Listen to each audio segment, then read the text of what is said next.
Support for today's show comes from The Black Witch by Lori Forrest, a must-read epic fantasy set in a rich and immersive magical world that will suck you in completely. With a diverse cast of awesome, complex characters, this book is perfect for fans of Harry Potter and Tamara Pierce. Powerful magic, a deadly legacy, and a world on the edge of war. The Black Witch by Lori Forrest, available now wherever books and audiobooks are sold.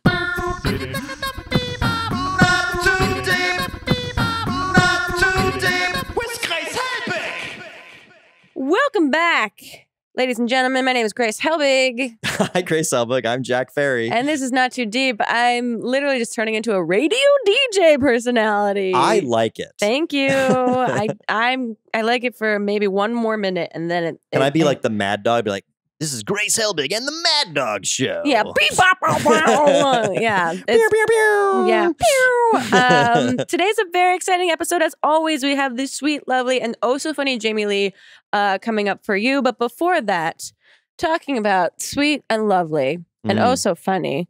Jack, you've been shopping like crazy.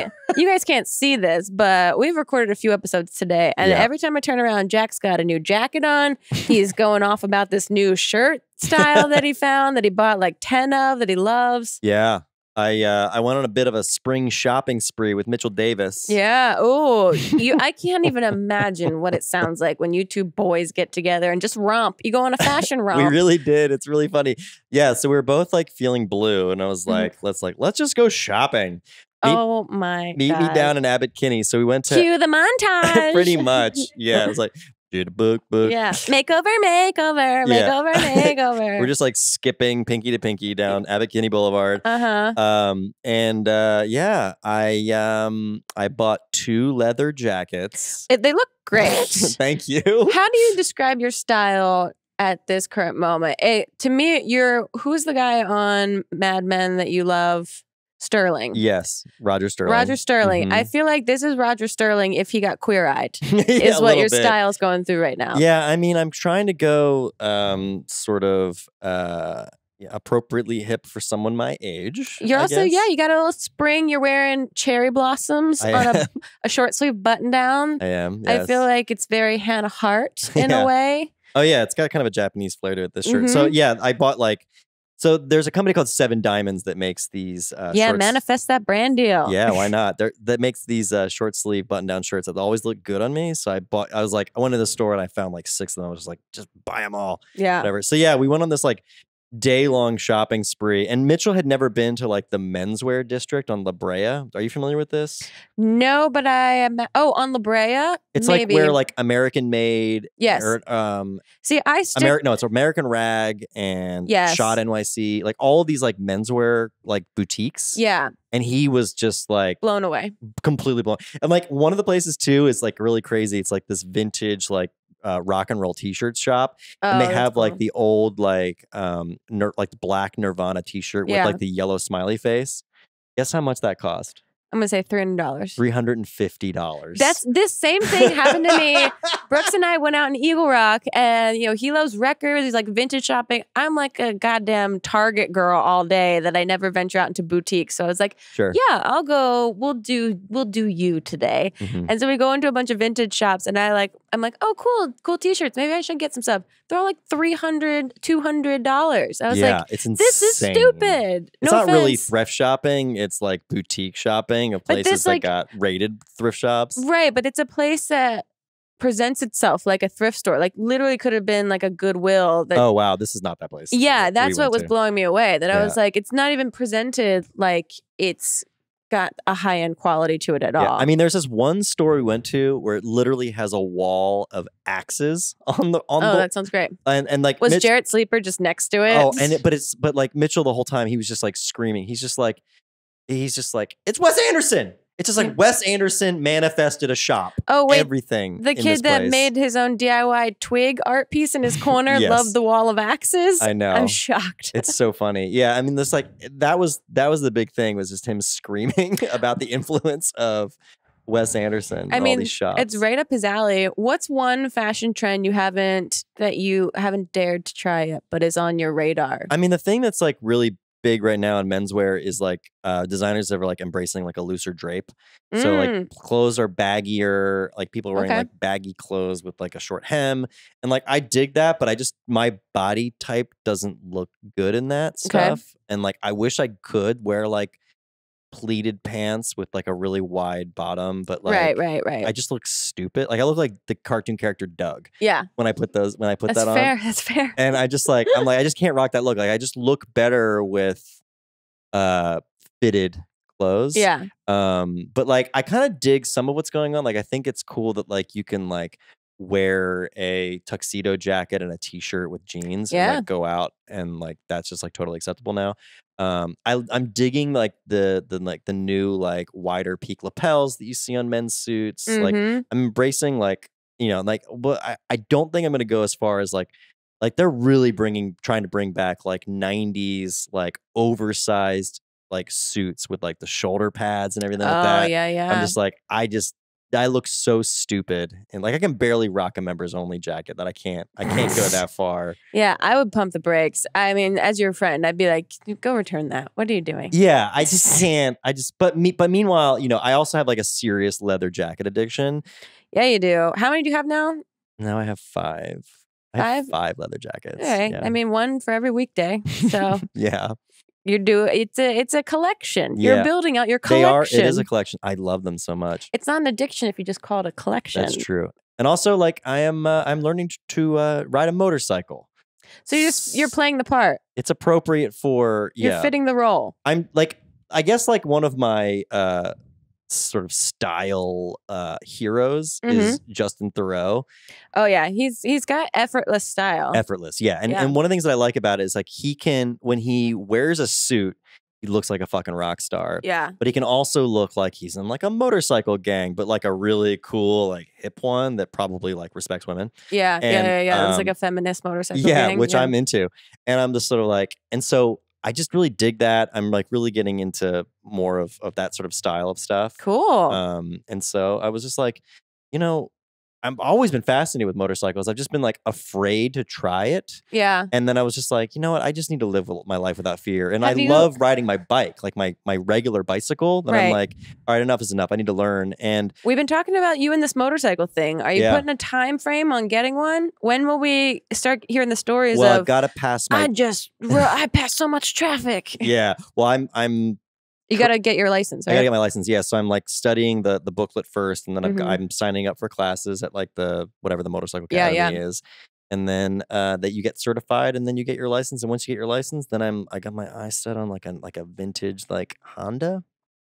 Nothing too big to start out with. I can just picture you and little cafe racer. You and Mitchell motorcycle shopping together, just matching leather jackets. Yeah, adorable. I get Mitchell like a little sidecar. Oh, it'd be perfect. Get a little helmet with some goggles. Oh God, that's his look. That's his 2K18 look. I know, how perfect would that be? He'd look like a little Amelia Earhart.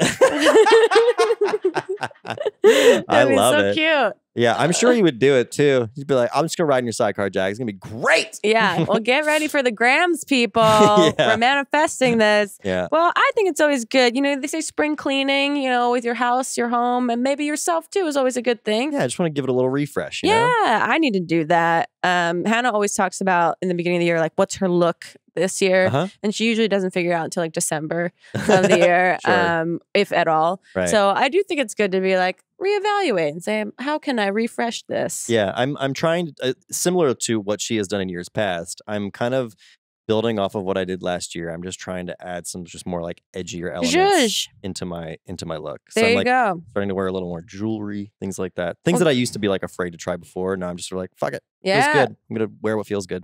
Do it up. And speaking of, you know, feel good vibes. Yeah. We got a girl that exudes that all damn day, Jamie Lee, coming up on Not Too Deep right after this. Not Too Deep with Grace Helbig.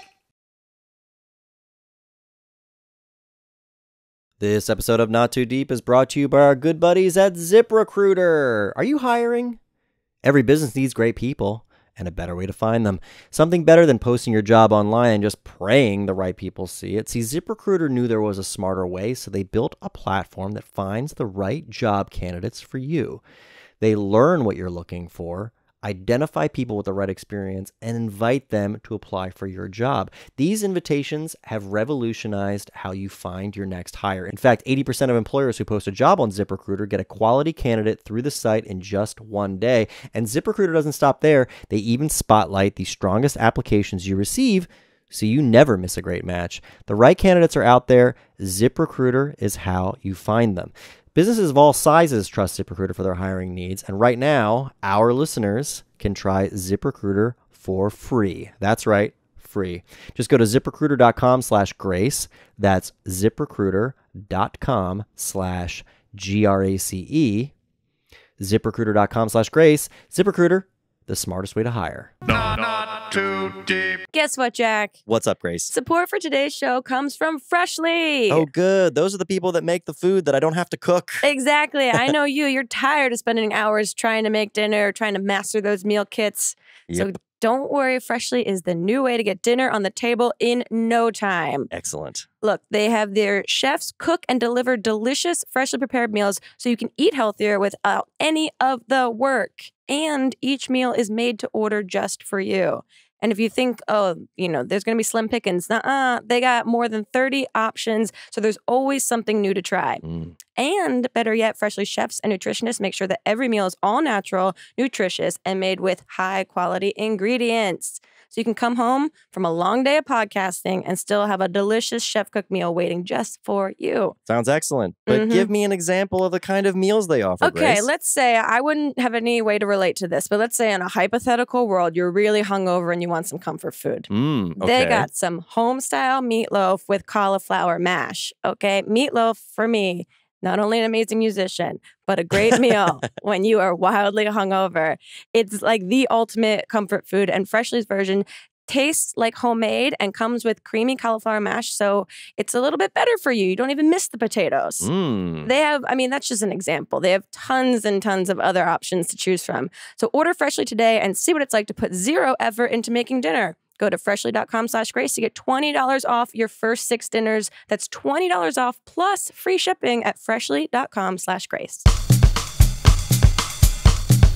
Oh, we're here with Jamie Lee. Hello. This is so exciting. This is great. We're talking about her dog, Dennis.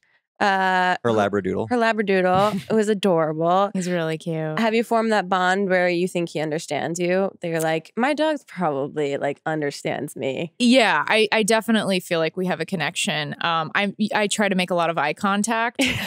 And I also, my husband, he's very affectionate with the dog, but he won't say the words "I love you." And I'm like, no, we have to work on his verbal communication. You have to say it. He knows what it means. He needs to hear it. What if that's one of his love languages? You're not taking into account how he feels. Why maybe I'm projecting. I'm probably not, but maybe. I'm not Dennis, I swear, but maybe he needs it. Also, maybe you could buy him some diamonds. I'm just saying, he seems like a pretty blingy dog. Have you taken the love languages test? I haven't, but I feel like I know them just from them coming up in conversation. Yeah. It's I've done all those tests. I've done the Myers-Briggs personality tests. I've done all of it to cross-examine and really get to know myself. But the love language one is so fascinating. I always find it so interesting to try and guess other people's love languages. And then when you're so off, you're like, ugh. I forget. I always feel like, what are yours? Mine, it's weird too because they change too over time. When I first took it, it was acts of service and words of affirmation. And then I took it again and it was quality time. And I think words of affirmation, someone just saying nice things. Sure. Yeah, words of affirmation. I'm always Across the surprised board. when that's not somebody's. I'm like, don't you like hearing good stuff? I don't know. Some people. No judgment. No judgment. I think some Saying people don't actually. They don't. Yeah, I guess they don't. It doesn't do it I grew for up them. I grew up in a family that was not very verbally affectionate, Yeah. and so that was very rare. And now, So it's of course, innate in you. Now, of course, that's something that I crave. Because for me, it's words of affirmation and physical touch, which are the two things I didn't get from my very white Catholic family. Right. Oh, interesting. So now you Fascinating. want what wasn't there. What was versus missing. Versus I think whereas my brother was very comfortable with that, and so I think I'm not that he's really cold or standoffish or whatever like that, but I don't think he craves it as much as I do. Yeah. So I don't know how much of that is from your childhood or not, and how much of it's just ingrained in what you want. Yeah, it's fascinating. I think it's really fluid. I mean, Yeah. it changes like based on relationships and stuff like that. Yeah, I think that's true too. But speaking of your husband, you got married last year, the year before? We got married almost 2 years ago. 2 years ago. But you guys have been together like forever. We've been together for like 8 years. And wow. how did you meet each other originally? Well, we actually met on a podcast. Really? Whoa. Yeah. We were on this podcast where I was being interviewed. I was just like a guest on the podcast, but then he came on in character. So when I met him, he was just like this really big, sort of like stereotypical Italian character named Giovanni Domingo, and he was selling a product called protein roids. Oh, that's perfect. Did you like it was kind of like a meathead? I honestly don't remember the name of it. I don't think it exists anymore. But I'd be curious if anyone could find the moment that we met. Yeah, we met when he was not him. Did you know he was doing a character? I knew he was going to be coming on in character, but he arrived to the podcast late, so we didn't have any pre-chat. There was no like, so he just came in hey, hot. this is the real me. I just met him as Giovanni Domingo. Amazing. And then afterwards, I realized that his real personality was not far off from the character. I was like, you kind of are like this Long Island meathead. Oh, that's amazing. Yeah, it was pretty funny. It's easy for you to slip into character. Yeah, exactly. Quote unquote. But so you got married, but you wrote a book about weddings. I did. I wrote a book called Weddiculous. Yeah. An Unfiltered Guide to Being a Bride. And I actually was writing it as I was getting married. So fun stress to add to planning a wedding. It was stressful and cathartic. Really? It was like, it was actually kind of like the perfect type of stress because I had to focus on that. So I could like take all the stress I was feeling from the wedding and then like write about it, make it funny. Yeah. And like it kind of took my mind away from all the sort of annoying wedding minutiae. It's like a wedding diary. It was, yeah.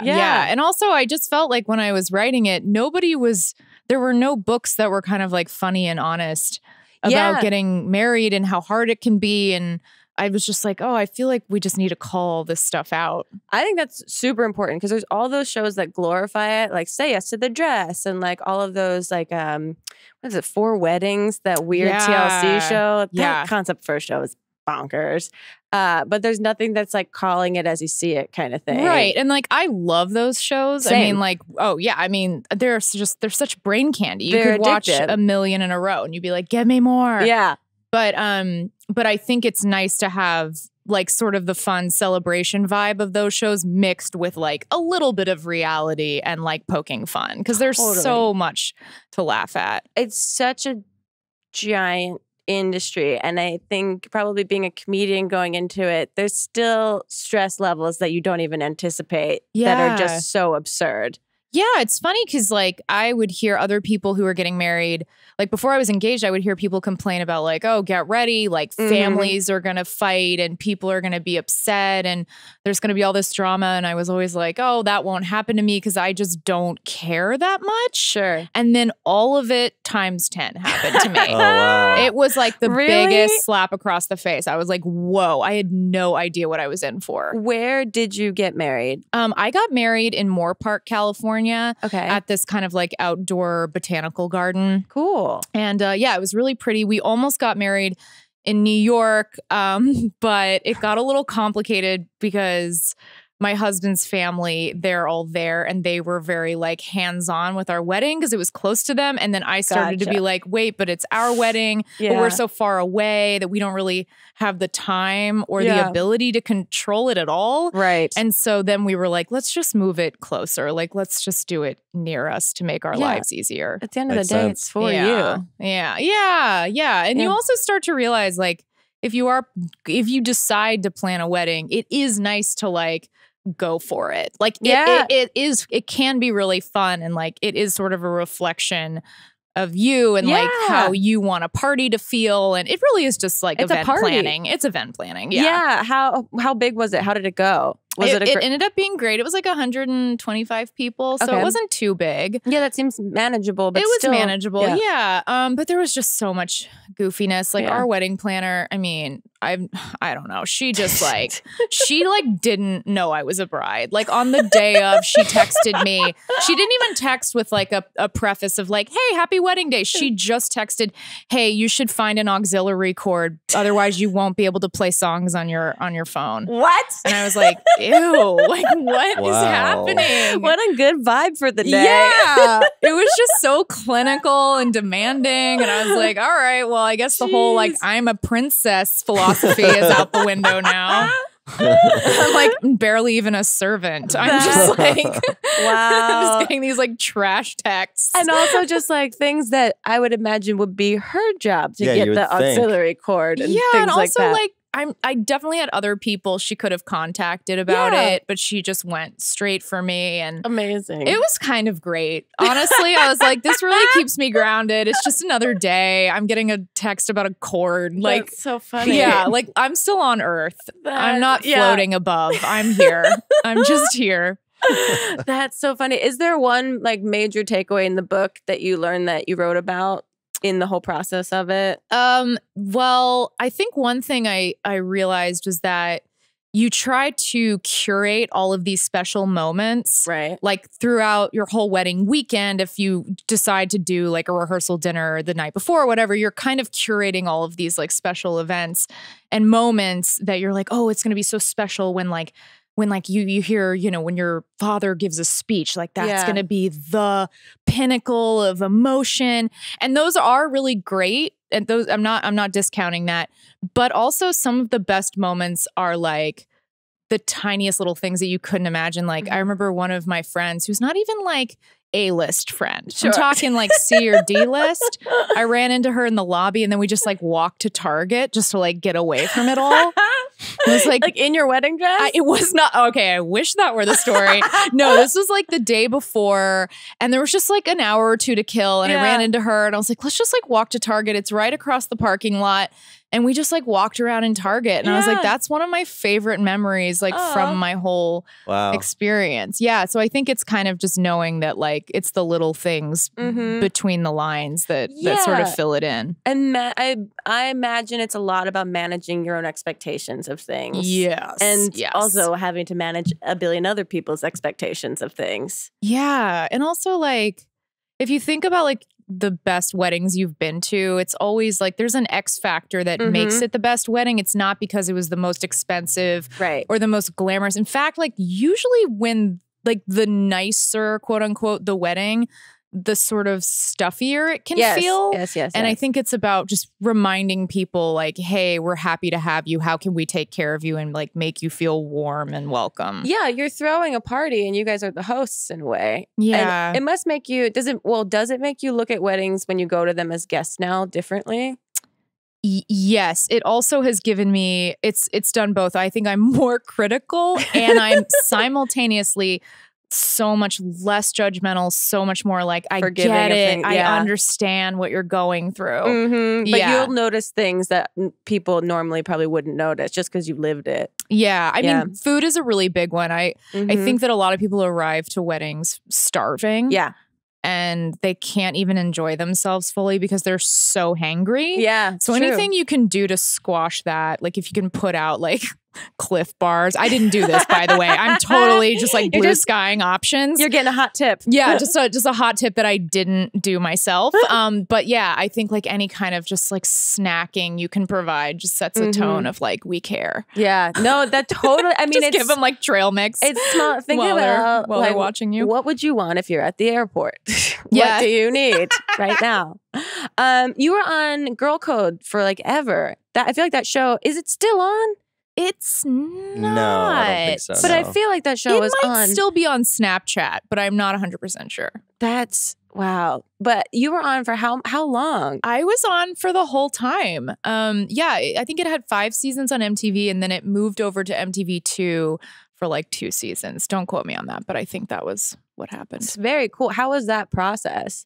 It was great. Yeah. I don't even think I realized at the time how important the show was. Yeah. Like just it the really, idea, right? It really was. It was like funny, real women talking about things that you talk about with your girlfriends, but you don't hear from a lot of people sometimes, or at least growing up when you're an impressionable teenager, like just hearing these things and being like, yeah, that's interesting. I loved it. Yeah. And also I think like, it's funny because I have a background in stand-up. So I was like, oh, this is like a cool thing where I can like kind of just like share my POV. You know, I have an audience now, which is so cool. I didn't have that really before. Yeah. And then, you know, and then you would start to hear feedback, and a lot of people were like, oh, I didn't have this kind of show when I was growing up. And I was like, oh, wait, neither did I. Yeah. And then you realize like this most simple concept of just like funny, smart, cool women like kind of just saying how they feel is in itself just like kind of a revolution. Yeah, and it was great because it wasn't overly produced. It felt like, I mean, what was it that you guys just kind of got put in a room and then you were prompted with questions and you just got to answer honestly? Yeah, pretty much. I mean, in that first season, I was so like happy to be there and also just like nervous and anxious. Yeah. So I did a lot of homework. Like I would set up like the night before, I would just stay up like writing jokes for each prompt they gave us. Like I did so much work. I didn't use any of the jokes. They all went out the window. Oh, because they would send you like stuff already written. Yeah, or like I would just riff something that was just so much more like genuine than anything I could have pre-written. So then as the seasons went on, I think you just kind of like sit down in the chair and they start interviewing you and you just kind of talk it out. It's great. It was just such a pure show. It was so fun. I loved it. Oh, So you I lived love in, that you so, loved it. So you lived in New York then? Because that was that was there, right? Yeah, it was based in New York, and then when I first moved out here, they would fly us back to do episodes. Oh wow. Yeah. And did you guys tour with that? Did you go out? A little bit, yeah. Yeah? We toured mostly colleges. There were some club dates also, but it was a lot of like I think MTV put together an official like girl code, guy code tour. Gotcha. Yeah. But you also do your own touring like as a stand-up. And is that something that you enjoy? Because I talked to a lot of stand-ups and a lot of people hate it very much. Oh, that's very fair. Yeah. I think that it can be great and also the worst. I think it can be really great. Like once you're on stage, you don't really care about the just sort of like, you know, being in a hotel off a highway. Like a lot of the like quality of life stuff is what really makes it a bummer. Yeah. But sometimes you get to perform in cities that are so great that you get to like basically be a tourist during the day and then go do shows at night. That's great. And that's the best. Yeah. Is there a standout place that was either the worst that you remember or one that was like significantly like, I want to go back there every time? Yeah, I would say the best, maybe Minneapolis. There's a really great club called Acme. And oh yeah, I've been there. Oh really? Yeah, it's great. Brooks has performed there before. Oh yeah, yeah, and it's really a so cool fun, club. right? Yeah. It's kind of like a UCB vibe. Yeah. Also, they have like great food at that club, and they like really take care of you. And also, Minneapolis is just such a cool city. Yeah, that like I love the Mall of America.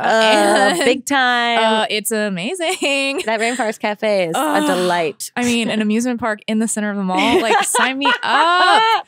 So yeah, and also Minneapolis is like kind of on the sly a very amazing food town. Like there's just a lot of great restaurants. Yeah. So that would be the high. The low would be recently I was at a club in rural, like outside of Chicago during a blizzard.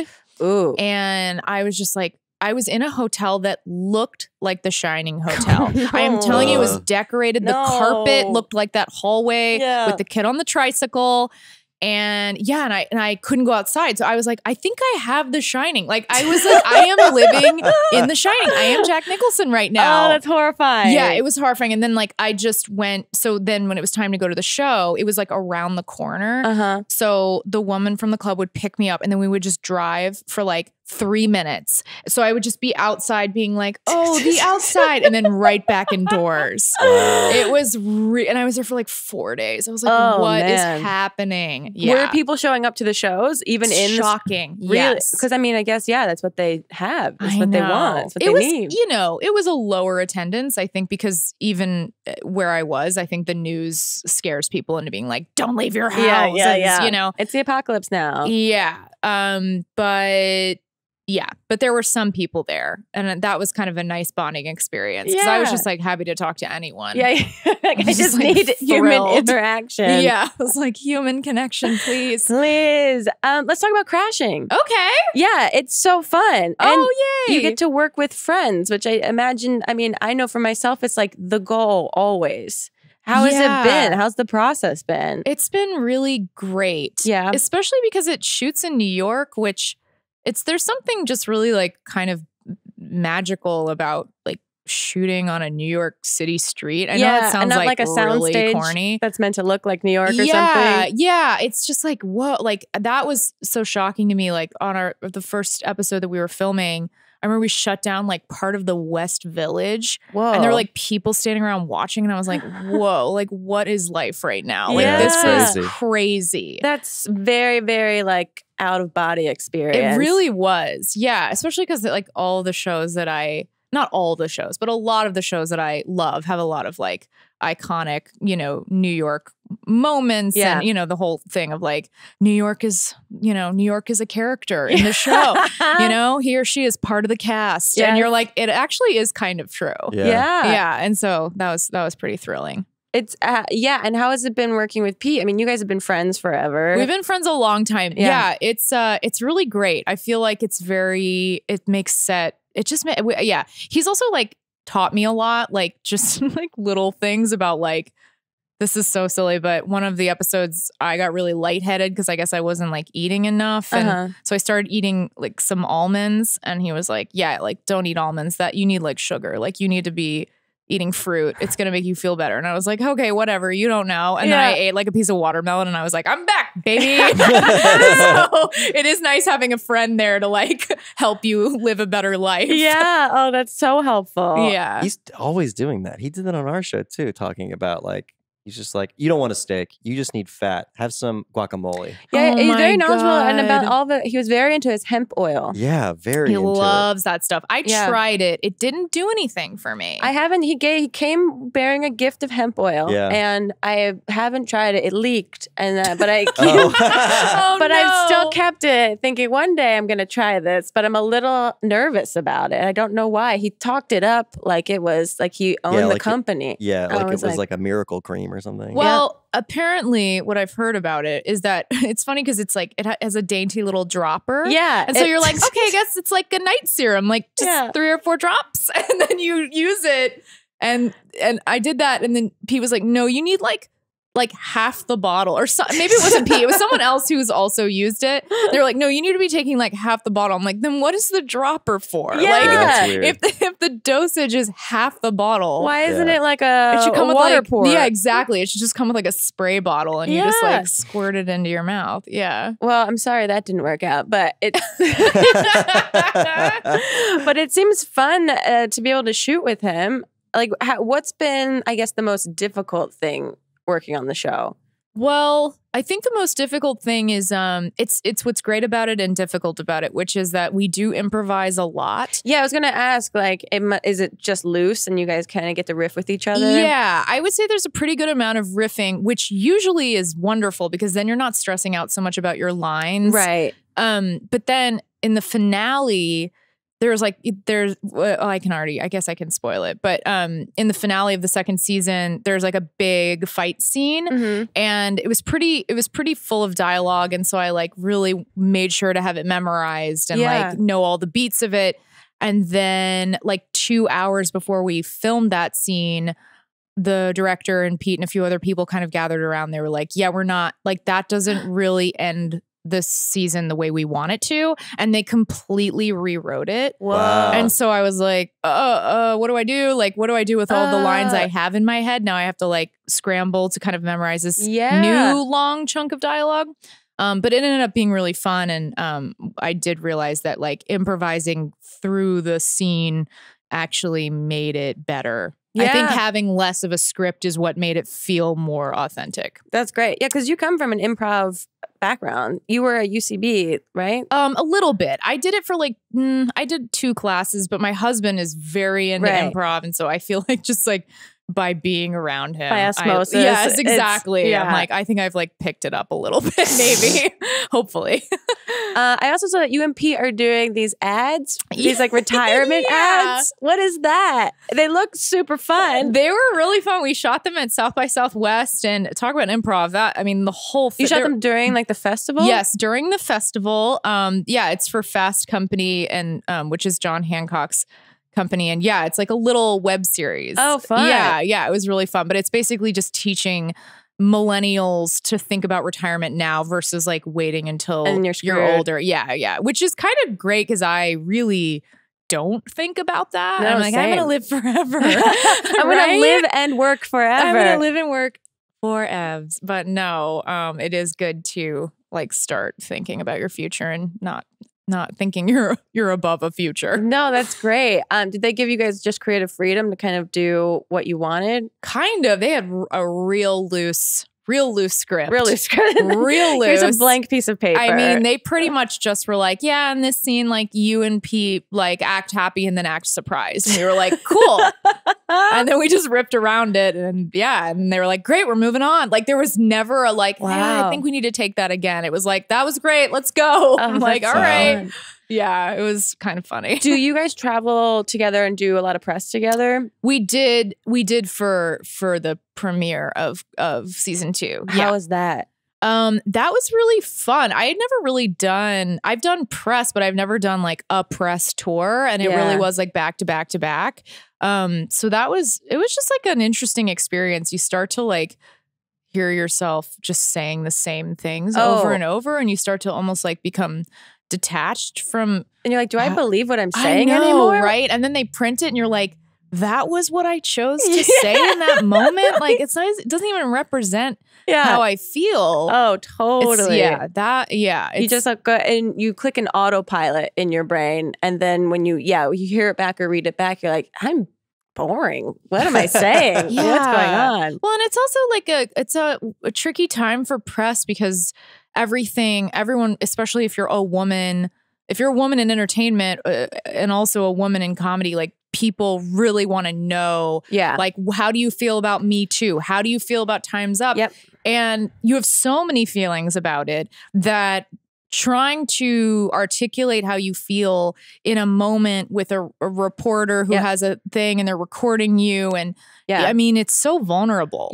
But you wrote something for Girl Boss recently. I did. I wrote I'm trying to write a second book, and I feel like the Girl Boss essay, which was about divulging your secrets. I just kind of, I want to write a book where I like expose all of my secrets, and like each chapter is a new secret that informs an essay. Oh, that's because I've always been kind of like closed off, I think, in a lot of ways, or at least I feel like I am. I don't know if my friends would say that about me, but I've always felt like, oh, there's certain aspects of my personality I can't talk about because like people will judge me for it. But now I feel like we're in this really wonderful time, especially with like podcasts. I just feel like you want people to be like, say what's really going on with you, because it is so cathartic when you hear someone on a podcast who says something, you're like, oh my God, I've literally always felt that way.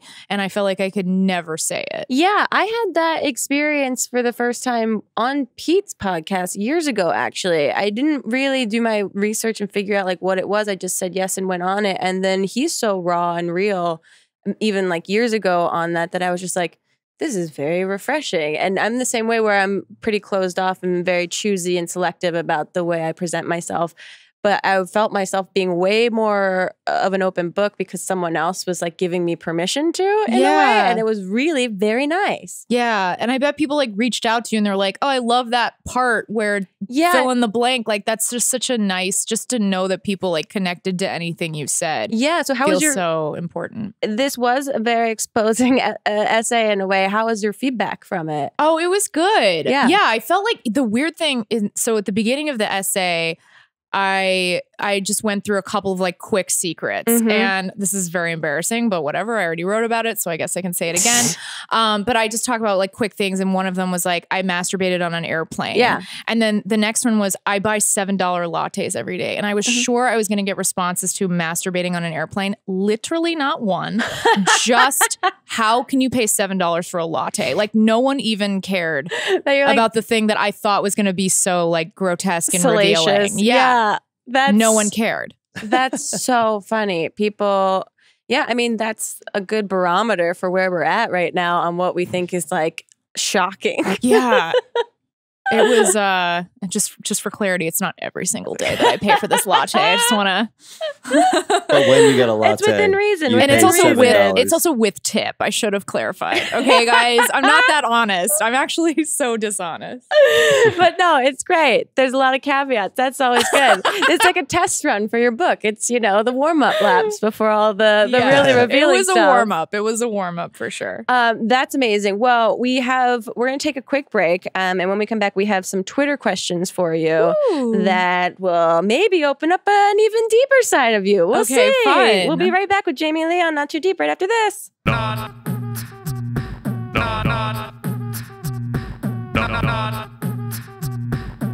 Not too deep. Today's show is sponsored by Talkspace, the online therapy company that lets you message a licensed therapist from anywhere at any time. Ooh, I like these guys. Right? I mean, I can't imagine fitting anything else into a busy schedule as is. But with Talkspace, therapy is as easy as sending your therapist a message. You can get something off your chest whenever you need to. So you can just like text them like penis envy, LOL. I mean, hypothetically, yes.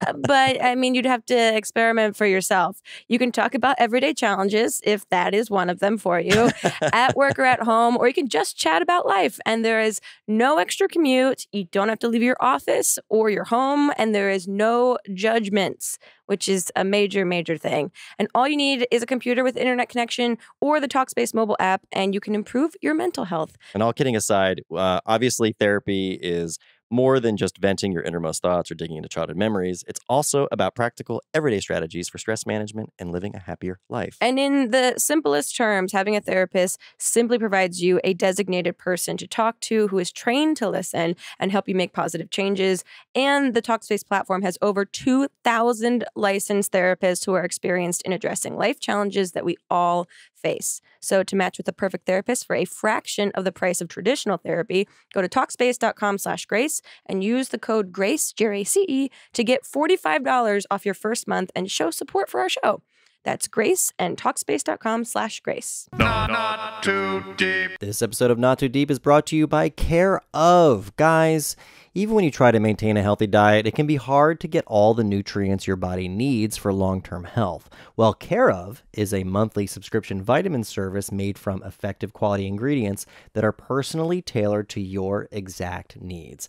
They have a short online quiz which asks about your diet, your health goals, your lifestyle choices, and it makes it really easy to figure out what vitamins and supplements you specifically need in just a few minutes. No more worrying about replacing multiple bottles when you run out, because your subscription box includes a 30-day supply of individually wrapped packets for easy grab and go, all for about 20% less than similar brands at local drug and health food stores. And let me tell you guys, this quiz is actually kind of fun. It only takes a couple minutes, and it's like awesome to know that like you're getting like the tailored supplements and like nutrients and vitamins that you need based on like how you answer this stuff.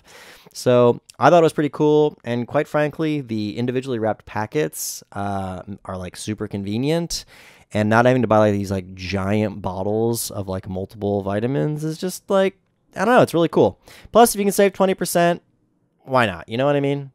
And for you guys, you can save even more because you can get 25% off your first month of personalized Care Of vitamins by visiting takecareof.com and entering offer code GRACE. That's takecareof.com and enter GRACE for 25% off your first month of personalized vitamins.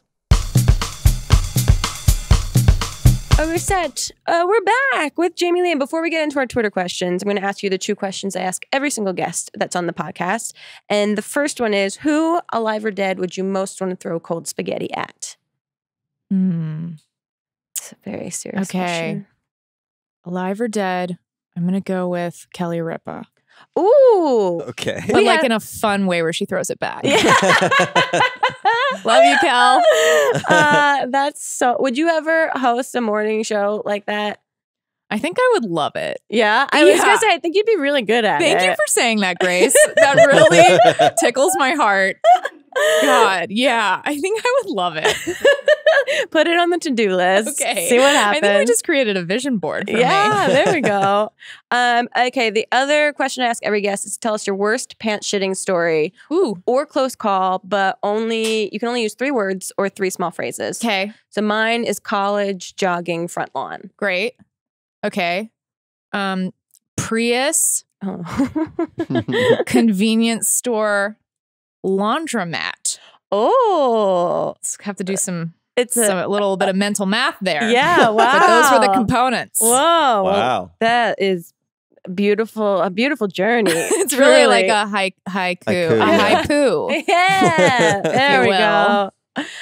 Okay, let's get into these Twitter questions. Mirror84 says, what's the best blooper from Girl Code, Guy Code? And how was your book writing experience? Oh, best blooper. Oh, okay.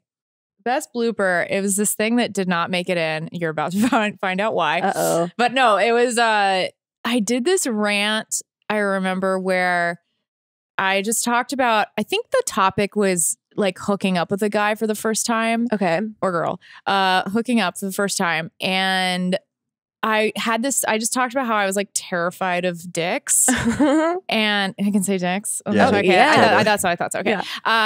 Yeah. I was like terrified of dicks. And I kind of went into this like rant where I pretended to be a comedian who had a catchphrase, I don't want to touch your dick. And so I would like be like doing my stand up about the dick. And then I'd be like, and the point is, I don't want to touch your dick. And I kept saying it over and over again. And it like killed in the room. We were all dying laughing. And then of course, like not even a second of it made it into the show. But it went on for like 20 minutes. It derailed us so hard.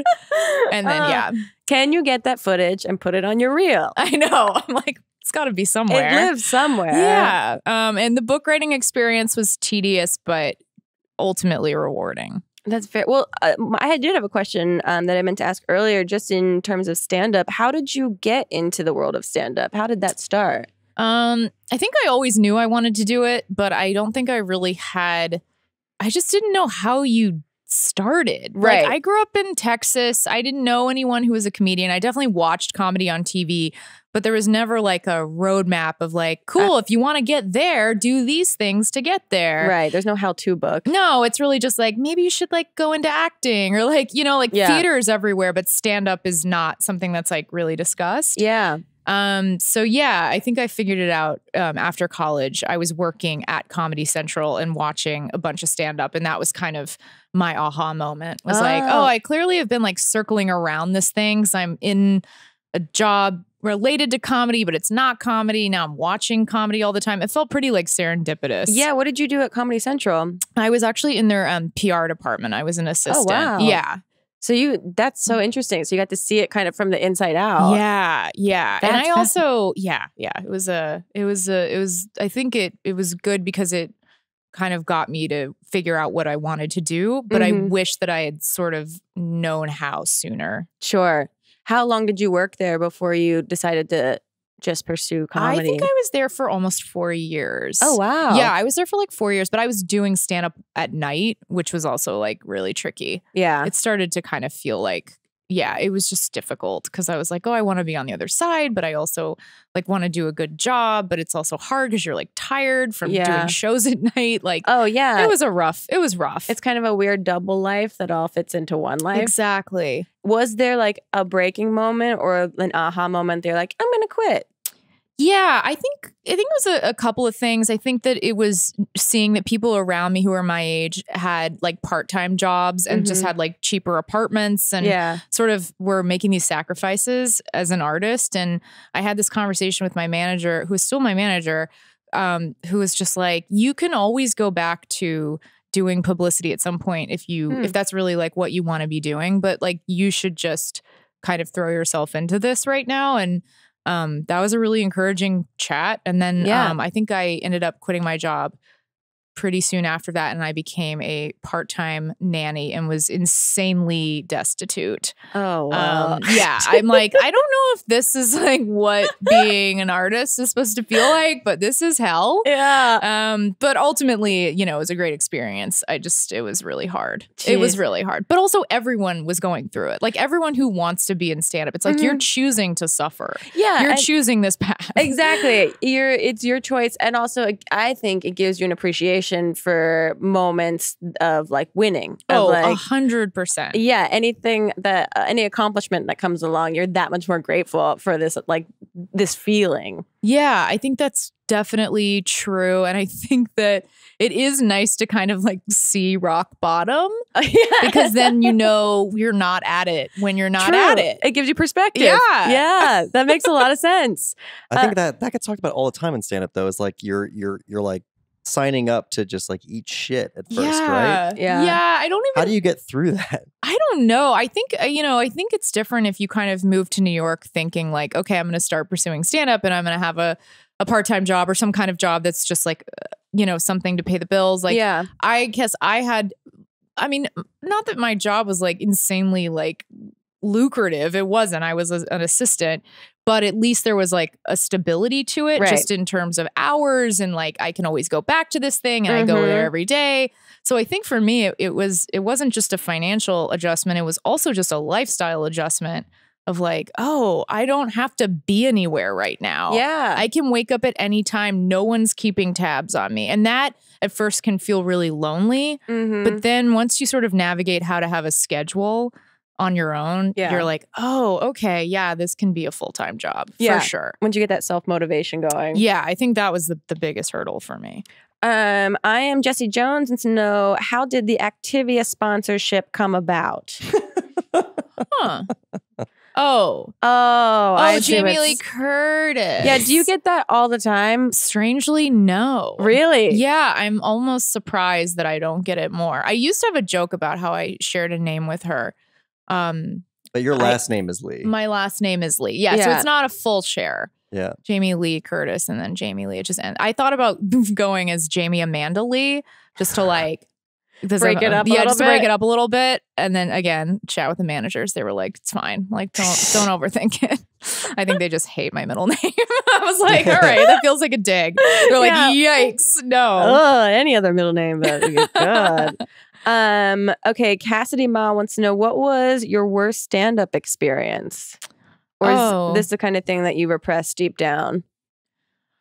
I don't think it's. I think it's hard to repress it because it's right there. But no, I had two that were pretty bad. Just in that I went up after someone who had been doing it a lot less time than I had, and they just like crushed, and I did not. And I think that happened on two separate occasions. They're very, very visceral and vivid. And they were almost the exact same experience, just with two different comedians. And really? Yeah. And that was like really devastating. Was it in New York? It was, one was in New York, one was in LA. Fun. Oh, so coast to coast. Coast to coast, baby.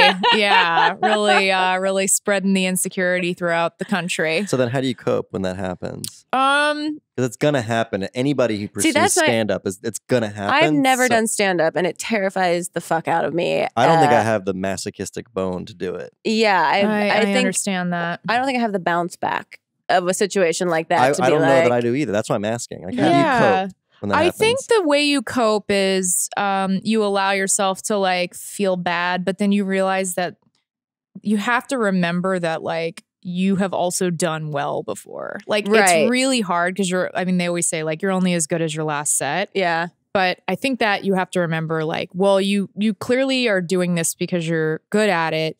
Otherwise you wouldn't have been doing it for so long. Like you wouldn't just keep encouraging yourself to go on with it if you didn't have any benefits from it. True. I think you just have to remember those moments, like dig and be like, okay, but yes, I did bad tonight, but like think of all the times that I really did great. Yeah. And then try to hang on to those as much as possible. Desperately hold on to them. Cling to them, squeeze them. As hard as possible. Have you ever had a terrible like heckling experience that stands out? Not really. I feel like everyone has heckling stories. I usually like, I haven't had anyone just like boo me or anything like that, but I have had people, oh wait, that's not, well, I never had one, like a bachelorette party get too rowdy? See, the thing is, I like that. I just like kind of like girls partying. Like I get excited by it, and I always try, I think instead of trying to squash it and silence them, I just try to be like, inserting myself into the action, because that actually ends up getting them to quiet down. It. Yeah, it does.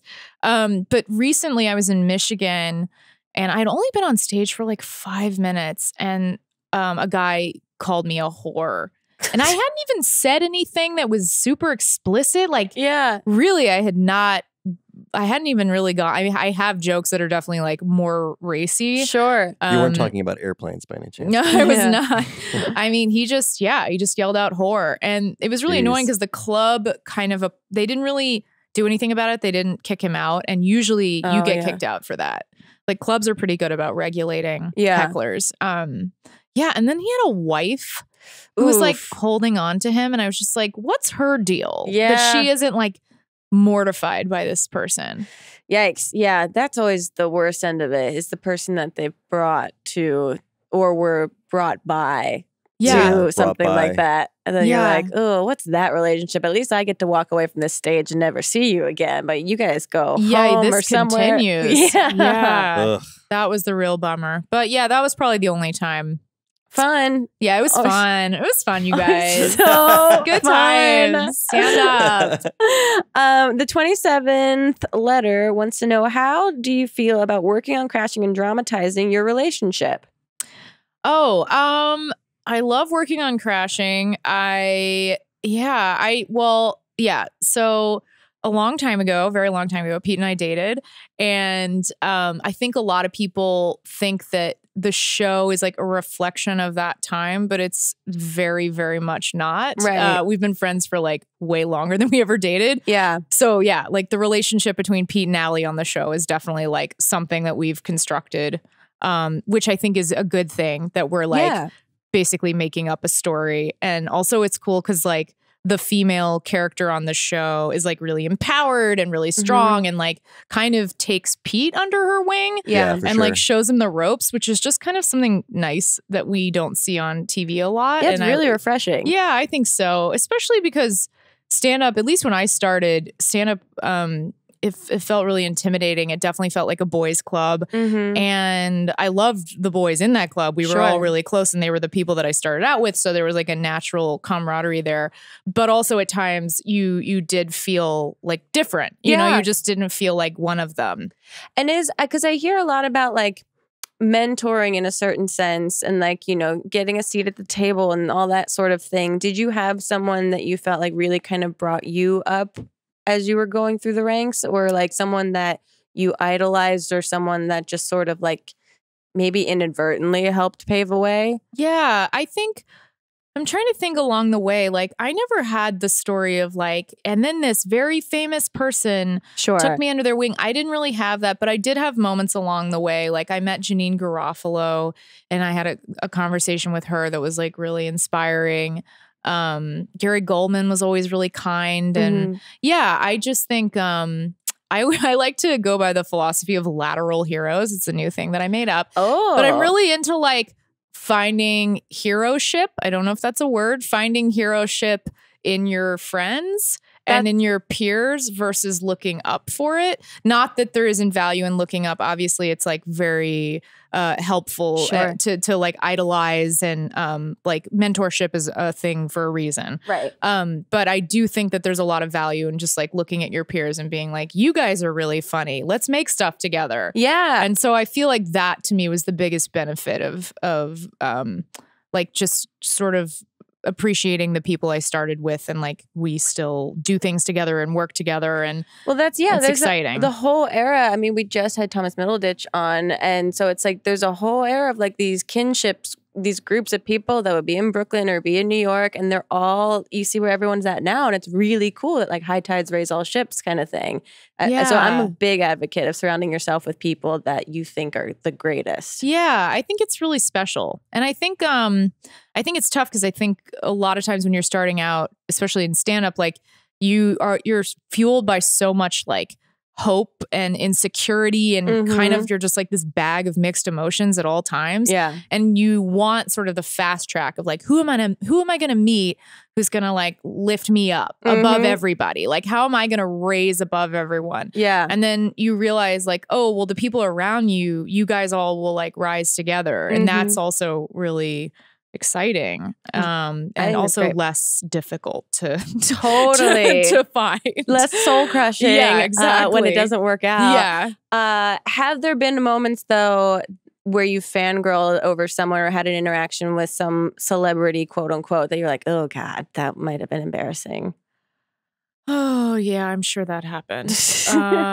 Fangirled, yes. I'm trying to think. Or someone that you were just like so incredibly excited to meet. Well, I got to work for Seinfeld for a little bit. I was a writer's assistant on his show, The Marriage Ref. Oh, wow. That was like my first job in comedy. And I just felt, I remember we wrote out of his office overlooking Central Park. Wow. And it was just like a really beautiful, spacious office with these like huge floor to ceiling windows. Jeez. The park was like right there.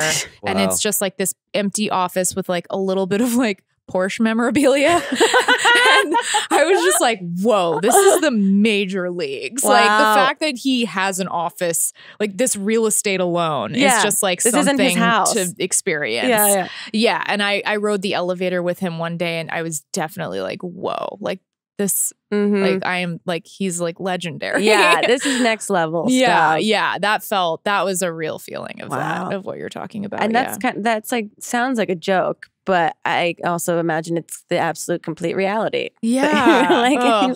Yeah, I know, right? Jeez. Forest Child 99 wants to know, what's your go-to condiment? Ooh, fun question. Yeah. Probably guacamole. Oh. Is that a condiment? Probably. I haven't heard it called that, but it should be for sure. Should be. Yeah, I just feel like I put avocado on everything. What else would it be? A sauce? Like a dip. Yeah. Yeah. Is a dip a condiment? That, I mean, now we're getting philosophical here. I mean, this is not too deep, no, right? We can't deep dive into that. Dial it back, guys. Seriously. Okay, Zanki wants to know, how many hot dogs can you stack on top of each other without them falling over? That's a great question. Yeah. I mean, if you had to like bet, like if they're cooked, there's a chance that like maybe some of the like oil from the hot dog sort of seeping out could act as some kind of adhesive. True. So maybe I'd say 3. 3? Okay. I think that's a very fair estimate. And if they have that slice down the middle that some of them come in. Cheating. You get that that is a cheat. It's a cheat. Yeah. Sorry. See, I would have done like 2 and then put 2 on top perpendicular and then 2 on top perpendicular. Build a little house? Yeah, build a like little Lincoln logs. A little hot dog Lincoln log house. Well, this now became just like how do brains operate exercise. Yeah. That they used to do in like my science class. This is just crafts with food. Yeah, exactly. Joseph Cocky wants to know, how do you feel about the new skinny legend Walmart yodeling boy? Have you seen? There's a video of a little boy. I heard about the yodeling boy. It's a boy. It's just a video of a boy yodeling in Walmart, but he's dressed like a cartoon character, like cowboy. It's confusing, but the internet loves it. Very strange. I don't understand. Well, here's my question: what's your relationship with the internet? Do you go on? Do you use social media? Do you like using social media? I do like using social media. I used to be a big Twitter fan, although these days I don't really know what to do on Twitter as much because I used to use it to like write jokes. Right. Yeah. And now it's just I don't know what to do. But I love angry politics. Yeah. Or I feel like if I write a joke, people are like, okay, but like the world's crumbling. You should be commenting on that. Yeah, that's a lot of comedians' frustrations recently. It's just like what this used to be. I mean, to me, it started as a platform for joke writers to be like, here's my tiny 140 characters to tell a great one-liner joke right now. And it's not that anymore. I know. And sometimes I have those jokes and I hold back on posting them these days. Yeah. But That's I love too bad, Instagram because we need more of that. Okay, maybe I'll start up for you Yes, guys. thank you. Okay, I'll just like let them rip and see what happens. But what's your go-to when you check social media? I mean, Instagram right now. That's really, I'm trying to not scroll all the time. Yeah. Just for, I heard there was a 60 Minutes I think it was a 60 Minutes about how apps are designed, and that like the wheel, like when you pull down on the images and wait for it to refresh, that wheel that's like loading, that actually doesn't need to be there. They put that there because it entices you to wait. So there's all of these like little mind tricks that are being slowly, like they're being considered when creating the app. Weird. And it feels a little like mind takeover in a really kind of eerie way. You're being manipulated. Yeah. So as the more I hear stuff like that, I'm just like, I gotta like take a step back. Yeah. But I love it. I absolutely addictive. love it. Yeah. Because I can imagine being on a show like Girl Code, it almost forces you to have to kind of have a social media presence because the audience is like a millennial audience and this is how they're consuming everything. Yeah. Well, it's funny you bring that up because I actually had I had a bummer of an experience. So right before Instagram really took off, I didn't have an Instagram account. Okay. And so someone put up a fake account pretending to be me, which is actually illegal. Like you can do a fan account, but you can't say you are the person. Yeah, it's like catfishing. Yeah. So someone catfished me, but they had tons and tons of followers. Catfished as you. That just happened to me. Yes, catfished as me. That just happened to me. And well, I don't know what happened in your situation. Tell your story. Well, I'll tell you because I'm curious what happened with you because at the time, the way they handled it, maybe it's still the same, was that they shut down the account and I wasn't allowed to take it over. So I had to create a new account and rebuild from scratch. What? So I lost all of those followers.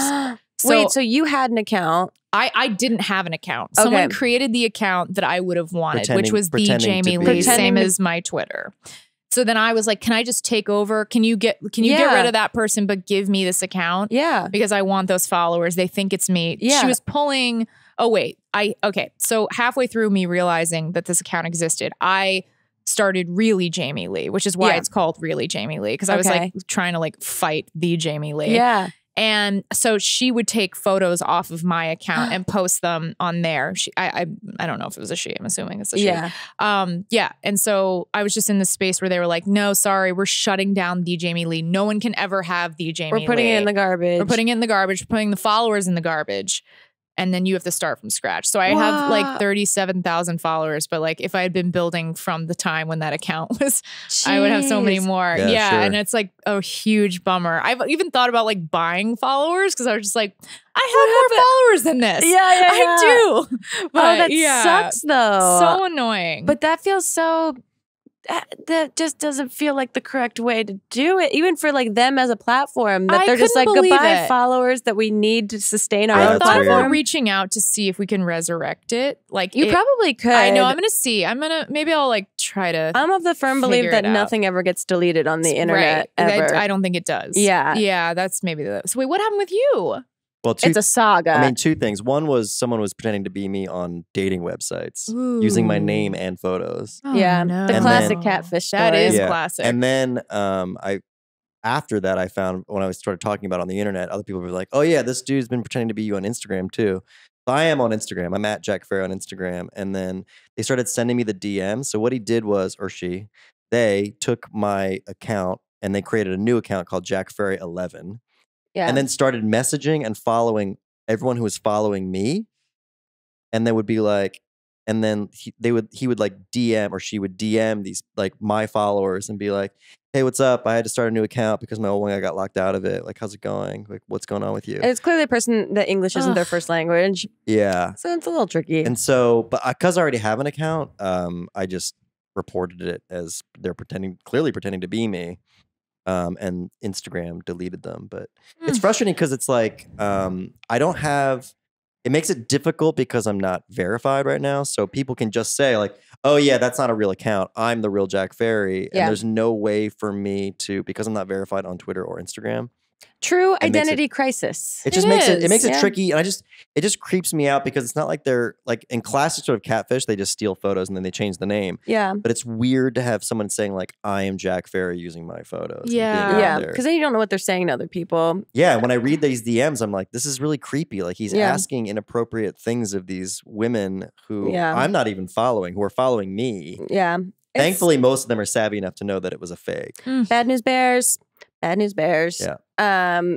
But did you never found out who was running that account before? No. This was, I mean, I think that now if we're Someone happening. knows. Yeah. Someone at Instagram has that email They address. do, right? Yeah. I'm gonna try to get to the bottom of it. I think, what if I started a low stakes serial trying to find the person who is trying to be me? Just like an 8-episode podcast an 8-episode Cold limited case. series, Cold Case. I love this. I'm on it, you guys. Part 1. It just Calling Instagram. Part 2. Calling them again. But I like the idea that like you start peeling this apart and it becomes this giant conspiracy that goes like all the way to Washington. Like, how deep does this go? God, I would love it. If anyone listening has any leads on who is running episode or 7. was running. Who was running at the Jamie Lee. Yes. My new Instagram at really Jamie Lee. Guys, please follow me. I mean, I clearly am in desperate need. All I'm saying is if episode 8 doesn't take us to like the catacombs. Oh my God, I'm going to be livid if you don't go to the catacombs. I need to be holding a skull. It's the perfect time to say, to shout out your Instagram because we've reached the end of the podcast. Yeah, so promote. Yeah. Okay. What is your Instagram? Okay, I'll say it again. Yeah. It's at really Jamie Lee. And that's Jamie, Jamie, and Lee, Lee. And then my Twitter is the Jamie Lee. And my book Weddiculous is available on Amazon. It's also available as an audiobook. And I also have an album out called I Mean. Yay. And it's available on iTunes. That's awesome. Guys, go check her out if you haven't already. We also, I believe, have a gift. Everyone that comes on the podcast gets a custom fortune cookie. Oh my goodness.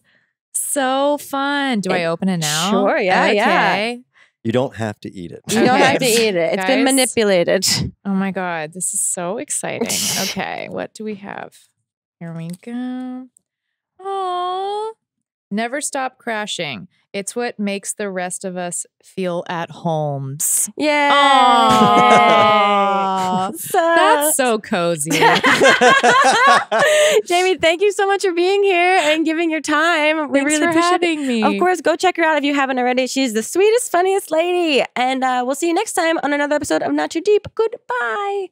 Too deep, too deep, too deep, not too deep with Grace Helbig. Not Too Deep is a production of Grace Helbig Incorporated. Produced and directed by Jack Ferry. Producer Melissa D. Mons. With writing by Diane Kang. Audio support by Chris Henry. Editing by Melissa D. Mons. And an extra special thank you to Flula for the theme music.